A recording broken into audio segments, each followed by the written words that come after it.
অগ্নিপথ বিক্ষোভের আজ পশ্চিমবঙ্গ ব্যারাকপুরে রেল অবরোধ এবং অবরোধকারীরা ট্রেন লাইনের ওপরেই তারা বসে পড়েছেন। সেখানে বসে পড়েই তারা অবরোধ দেখাচ্ছেন বলে জানা যাচ্ছে, যার জেরে ট্রেন চলাচল ব্যাহত হয়েছে। আরও একবার জানিয়ে রাখবো, ব্যারাকপুরে চলছে রেল অবরোধ, সেখানে বিক্ষোভকারীরা ট্রেন লাইনের ওপরেই বসে পড়েছেন, যার জেরে ট্রেন চলাচল কিন্তু রীতিমতো ব্যাহত হয়েছে। গতকালও আমরা সেই একই রকম ছবি দেখেছিলাম ঠাকুরনগরে, সেখানেও কিন্তু ট্রেন অবরোধ করা হয়েছিল। রেল লাইনের ওপরে বিক্ষোভকারীরা বসে পড়েছিলেন।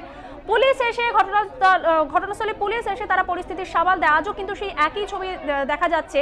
তবে যে ছবি দেখতে পাচ্ছেন সেটা ব্যারাকপুরের ছবি, সেখানেও ট্রেন লাইনের ওপরেই বিক্ষোভকারীরা অবরোধ দেখাচ্ছেন। দেখতে পাচ্ছেন সেই ছবি, তারা ডন বৈঠক মারছেন, রেল লাইনের ওপরেই তারা ডন বৈঠক মারছেন এবং অগ্নিপথ প্রকল্পের বিরোধিতায় দেশের যুবক সম্প্রদায়, অগ্নিবীররা। ব্যারাকপুরের ছবি আপনারা এই মুহূর্তে দেখতে পাচ্ছেন, সেখানে ট্রেন লাইনের ওপরেই অবরোধ করেন বিক্ষোভকারীরা। আমরা কথা বলে নেব, আমাদের সঙ্গে রয়েছেন আমাদের প্রতিনিধি টোনা সিংহ রায়। টোনা, বিস্তারিত শুনবো, এই মুহূর্তে কি পরিস্থিতি সেখানে? দেখো, ইতিমধ্যেই যেমন রেল পুলিশ ঘটনাস্থলে এসে পৌঁছেছে, তেমন কিন্তু ব্যারাকপুর কমিশনারেট টিটাগড় থানা, পাশাপাশি ব্যারাকপুর কমিশনারেট যে স্পেশাল ফোর্স রয়েছে তারা ঘটনাস্থলে এসে পৌঁছেছে। তবে ইতিমধ্যেই যেটা জানা যাচ্ছে, অবরোধ উঠে গিয়েছে। প্রায় 15 থেকে 20 মিনিট অবরোধ ছিল এবং অবরোধকারীদের যারা বিক্ষোভকারী তাদের একটাই দাবি, অবিলম্বে যে সিস্টেম, যে আইন এনেছে কেন্দ্রীয় সরকার, সেই আইনের পরিবর্তন করতে হবে। আমরা দীর্ঘদিন ধরে অপেক্ষা করছি চাকরির জন্য।